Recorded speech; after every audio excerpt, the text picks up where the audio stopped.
아시아 7교회 중 세 번째인 버가모 교회에 왔습니다. 우리가 읽은 계시록 2장 12절로 17절까지의 내용은 2000년 전 당시 버가모 교회의 실상을 말씀하고 계시는 것입니다.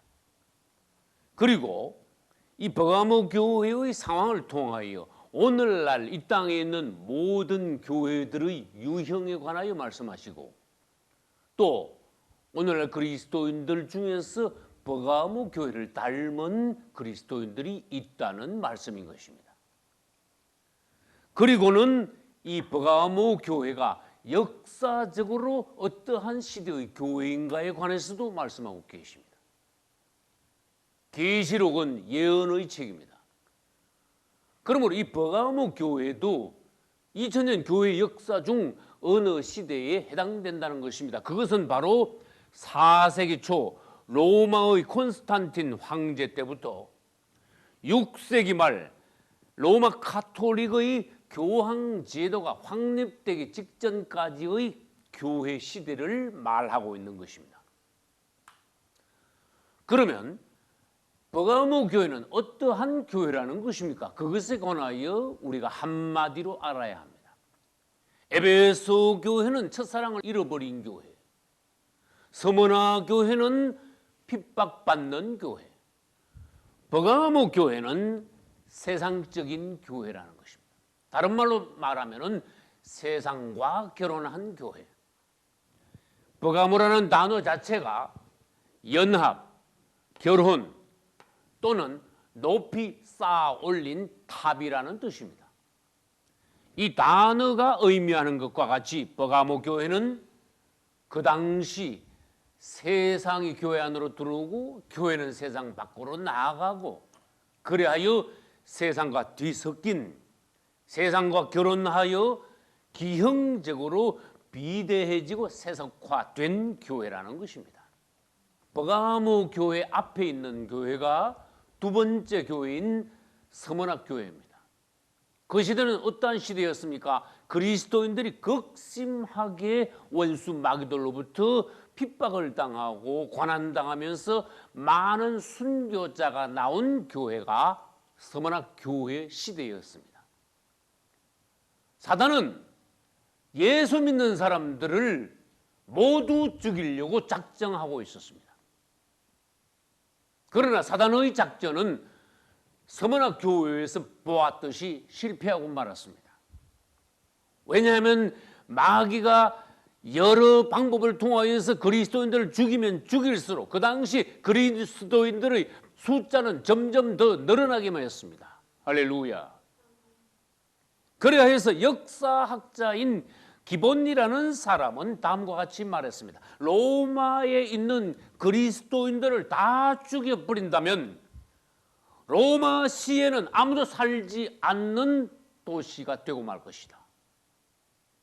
이것은 그 당시에 얼마나 기독교가 왕성하였으며 열심의 그리스도인들이 많았는지를 단적으로 말해주고 있습니다.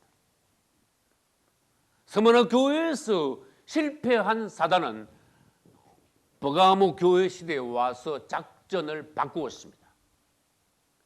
교회를 핍박하는 것이 아니라, 예수 못 믿게 하는 것이 아니라 콘스탄틴 황제를 통하여서 예수 믿게 하는 거예요.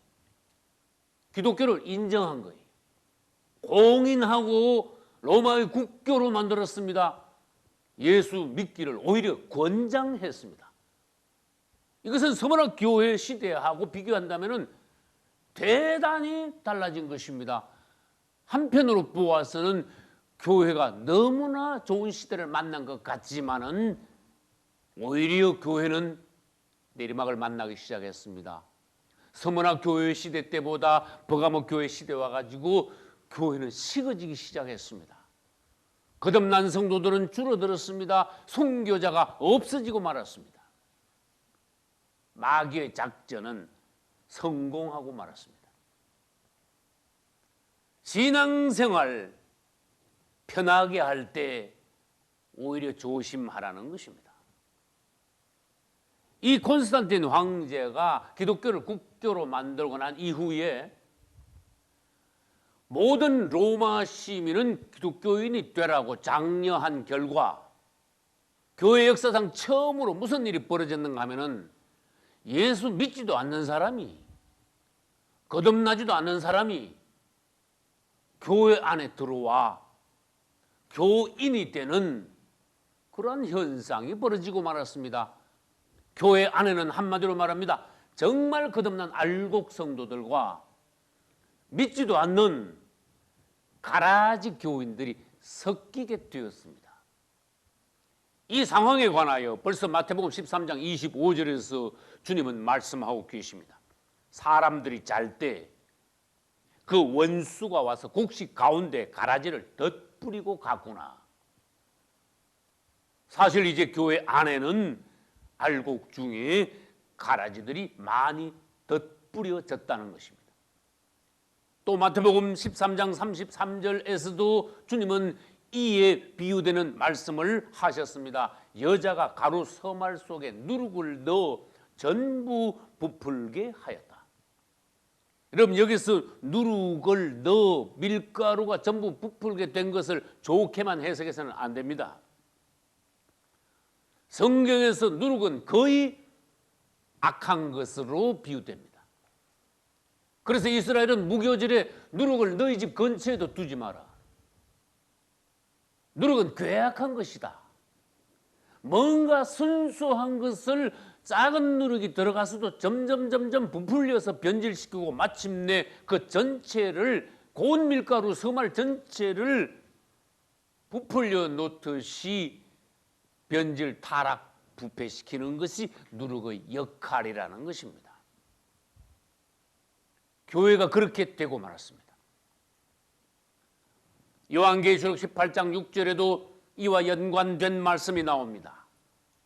거기는 섞은잔이라는 단어가 있는데 이것은 무엇입니까? 순수한 포도주에 뭘 섞었다는 뜻입니까? 독주를 섞었다는 것입니다. 여러분, 성산식 때 순수한 포도주로, 도수가 없는 포도주로 우리는 성만찬을 행해야 합니다. 그러나 예를 들어 보겠습니다. 거기다가 포도주에다가 독주를 섞어 놓았다 합시다. 조금 먹을 때는 모르겠죠. 자꾸 마시면 나중에는 혼미하게 됩니다. 술 취하는 상태가 됩니다. 이것을 영적으로 해석할 수 있어야 합니다. 마귀들은 교회 안에 조금씩 뭔가 독소적인 요소를 집어넣기 시작하여 성도들로 하여금 영적으로 혼미한 상태에 빠지게 한다는 것입니다. 우리는 하나님께서 말씀하시는 교회들의 상황, 오늘날 우리 자신들의 상황을 직시해야 합니다. 이리하여 이제 교회는 어떻게 되었습니까? 정치적인 것이 교회 안으로, 철학적인 것이, 유대교의 율법적인 것이, 또 이방 종교에서 아직도 벗어나지 못한 사람들이 여기저기에서 대거 교회 안으로 몰려 들어옴으로써 교회는 말하자면 이것저것 세상적인 잡다한 것이 계속 섞여가는, 순수성을 계속 잃어버려가는 교회가 되고 말았다는 것입니다. 그 대신 교인의 숫자는 계속 늘어났습니다. 방대하게 되었습니다. 다른 말로 하면 교회가 점점 기형적으로 비대해져 갔다는 것입니다. 그래서 아까 말씀드린 대로 버가모라는 뜻이 연합 결혼이라는 뜻도 있지만은 높이 쌓아 올린 탑이라는 의미도 있다는 것입니다. 이것은 무엇입니까?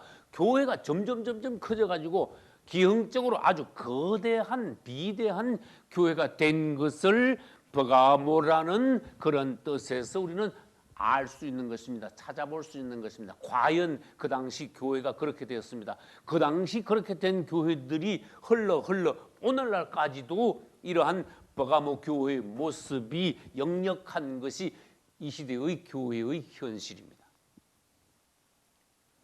우리는 마태복음 13장 31, 2절에 있는 말씀도 버가모 교회와 연결하여 유의해 보아야 합니다. 여기는 주님께서 말씀하셨습니다. 겨자씨를 심었다.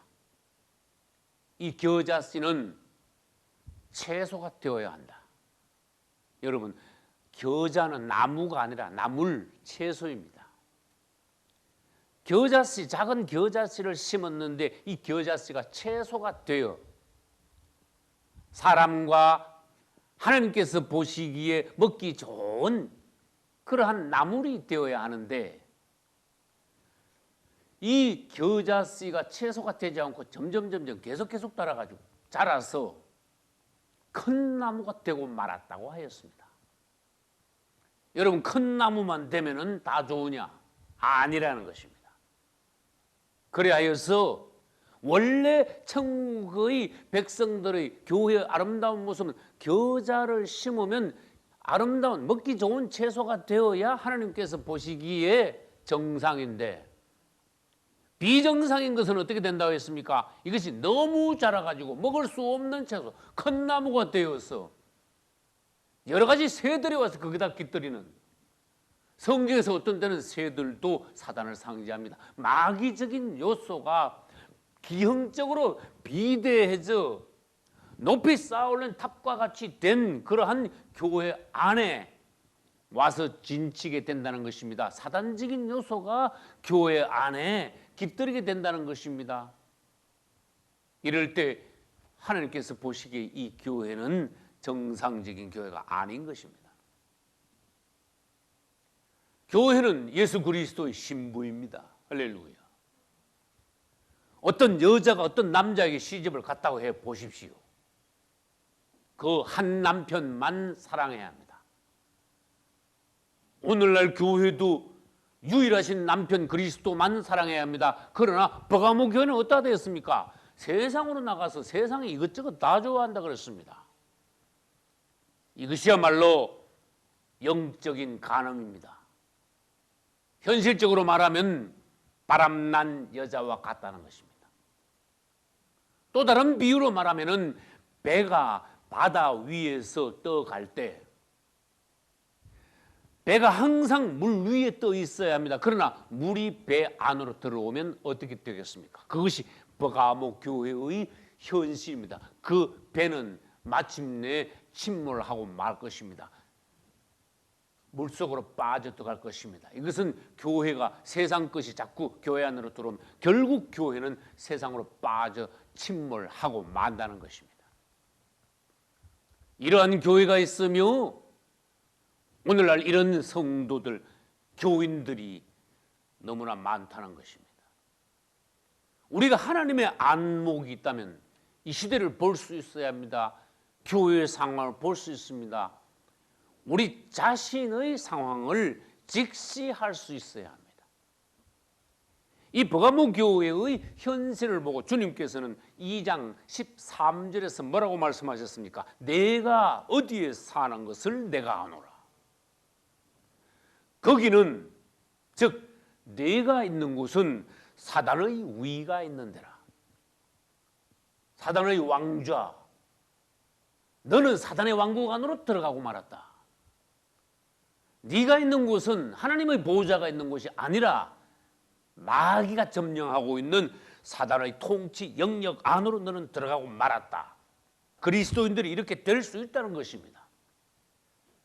교회가 타락하면 결국 어떻게 됩니까? 정치와 야합합니다. 교회가 상업적으로 되면 상업과 결탁합니다. 세상 이것저것 사상이 교회 안으로 들어오면 철학에 물들게 됩니다. 그 다음 이 시대에 많은 사람들이 교회 안으로 들어오다 보니까 이방 종교적인 행습, 사상 이런 것들이 교회에 들어와 오늘날 순수한 기독교 진리와 혼합됩니다. 이것을 결론적으로 말해서 버가모라는 것입니다. 즉 세상과 연합하고 세상과 결혼한 교회가 된다는 것입니다. 이런 것을 우리는 오늘날 철저히 막아야 합니다. 우리 자신이 순수함을 계속 유지해야 합니다. 첫사랑을 계속 지켜나가야 합니다. 할렐루야. 이러한 교회를 향하여서 예수님께서는 자기 자신을 소개하셨습니다. 세상적으로 타락해가는 버가모 교회를 향하여 예수님 뭐라고 말씀하시겠습니까? 2장 12절에서 좌우에 날선 금을 가지신 분이라고 예수님 자신을 소개하셨습니다. 버가모 교회 같이 되면 예수님이 너희 앞에 오실 때 그분은 좌우에 날선 금을 가지고 오실 것이다. 이것은 냉정한 것입니다. 그분은 날카롭고도 엄한 심판을 하실 것이다. 그러나 오늘 그리스도인들이 놀러 다니기 좋아하고 세상과 휩쓸리기를 좋아하고 텔레비 프로를 볼 때도 유치한 세상 프로를 보고 스포츠나 보고 컴퓨터도 하나님께서 보시기에 정말로 좋지 않은 컴퓨터만 하고 앉았고,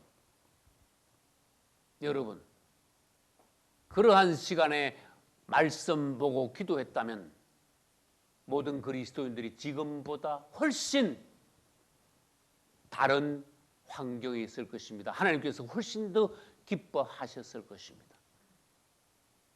지금과 같은 그러한 상태에 그들이 있지 않았을 것입니다. 그러므로 주님께서는 뭐라고 하셨습니까? 회개하라. 만약에 그들이 회개하지 않는다면 16절에서 그분은 내 입의 검으로 그들과 싸우리라. 싸운단 말은 심판하신다는 말씀입니다. 그리고 13절에 가서는 예외를 말씀하셨습니다.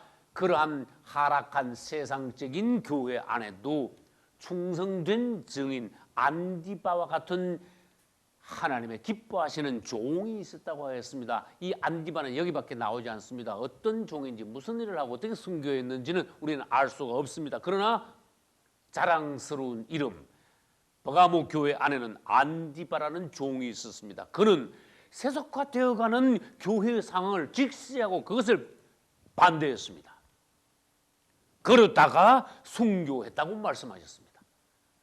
그 종이 순교할 때 예수 그리스도의 이름을 굳게 붙잡았고 죽음 앞에 가서도 예수 그리스도를 향한 믿음을 조금도 저버리지 않았다고 하였습니다. 할렐루야. 여러분 아시아 7교회를 다 돌아보십시오. 교회의 상황이 어떠하든 교회가 아무리 하락하고 타락하든 그 교회에서 반드시 살아있는 종이 있습니다. 할렐루야. 이기는 자가 있습니다. 오늘날 이 시대도 그렇다는 것입니다. 우리는 이 시대에 어떠한 그리스도인이 되어야 하느냐? 다시 하나님의 말씀을 통하여서 새로운 각오를 가져야 합니다. 할렐루야. 그 다음 14절을 보겠습니다. 이 버가모 교회 안에 세상적인 것이 들어오긴 들어오되 구체적으로 어떠한 것이 들어왔느냐, 두 가지를 주님은 말씀하셨습니다. 발람의 교훈과 니골라당의 교훈이 버가모 교회 안에 있다고 하셨습니다. 여러분은 발람을 잘 아십니다. 돈에 팔려간 사이비 종입니다. 이 발람은 발락 왕이라는 왕에게 팔려갔습니다. 그래야 결국 이 발락 왕을 시켜서 이스라엘 백성들 앞에 우상을 놓고 엄나는 여자들을 데려와 이스라엘로 하여금 우상 숭배하고 우상 제물을 먹고 그 이방 여인들과 함께 음행에 빠지게 만든 장본인이 발람입니다. 그러니까 사이비 종이라는 것입니다. 돈에 팔려갔기 때문에 이 보수를 해야 되지 않습니까? 돈을 받았으니까 뭔가 대가를 치러야 되지 않습니까? 발락 왕을 통하여 이스라엘을 하나님 앞에 범죄하게 했습니다. 그런데 발람의 교훈은 또 무엇입니까? 이것은 돈을 받고 하나님의 일을 하는 것이 오늘날까지 제도화되었다는 것입니다. 그렇게 되었다는 것입니다. 이것은 오늘날 현실을 보면은 우리가 잘 알 수 있습니다. 정해진 보수를 받고 하나님의 일을 할 때 더 심각한 상황을 보겠습니다. 돈을 목적으로 하나님의 일을 할 때 그것은 발람의 교훈이 된다는 것입니다. 예를 들어 보겠습니다. 오늘날 이 시대에 베드로나 주의 종 사도 바울이 왔다고 합시다. 우리가 그들에게 질문했다고 합시다. 베드로요, 사도 바울이요, 당신은 그 당시 일할 때 한 달에 보수를 얼마나 받고 일했습니까? 그래 물으면 얼마나 우습겠습니까? 그들은 보수를 바라보고 하나님의 일을 하지 않았습니다. 할렐루야. 오늘날도 원칙적으로 그러해야 한다는 것입니다. 교회가 잘못하면, 종들이 잘못하면 정치에 끌려갑니다. 돈에 팔려다닙니다. 그러함으로 기독교가 타락한 종교가 될 수 있다는 것입니다. 그러한 교회, 그러한 종들이 발람의 후예가 된다는 것입니다. 질문합니다. 발람의 결국은 어떻게 되었습니까? 모세는 칼로 발람을 죽였습니다. 모세는 예수 그리스도의 예표입니다. 모세는 칼로 발람을 죽였습니다. 예수 그리스도께서는 날카로운 검을, 날선 검을 가지고 계신다 하셨습니다. 좌우의 날선 검, 그분의 입으로부터 나오는 검을 가지고 발람의 후예들인 오늘날 교회와 종들과 싸우리라, 그들을 심판하리라, 그들을 죽이리라는 말씀을 하신 것입니다. 그 다음 니골라당의 교훈은 어렵습니다. 성경에 니골라당의 교훈에 관하여서 설명한 것이 없습니다. 그러나 많은 신학자들이 연구한 결과 그것은 교회 내에 있는 인간 조직과 계급주의라는 것입니다. 그러면 니골라당의 교훈은 교회 내에서 인간 조직과 계급주의가 제도화된 것, 이것을 말합니다. 교회가 마치 국가기관이나 회사 조직같이 되어버렸습니다. 계급제도가 교회 안에 생겼습니다. 많은 가라지들이 교회에 들어오니까 성직자라는 계급이 생겨 그들을 관리하고 통치하게 되었습니다. 그래서 초대교회는 전혀 그런 모습이 없었었는데 이제는 버가모 교회 시대 이후부터는 뭐가 생겼습니까? 성직자 평신도 계급이 생겼습니다. 나누어졌습니다. 이것을 마치 성직자 계급을 지배 계급으로 알고 그런 계급이 생겼습니다. 그러나 성경은 그렇지 않습니다. 너희는 모두 형제요 자매요. 그리스도인들은 모두 똑같이 왕같은 제사장이다. 할렐루야. 에베소 교회는 니골라당의 행위가 있었는데 여기 버가모 교회에 와서는 니골라당의 교훈이 생겼습니다. 그것은 행위가 발달하여 점점 그것이 제도화, 아주 굳어버리고 말았다는 것입니다. 이것은 결국 로마 가톨릭 교회에 가서 완전하게 제도화되어 오늘날 기독교로 전수되고 있습니다. 이에 대해서는 우리 2010년도 8월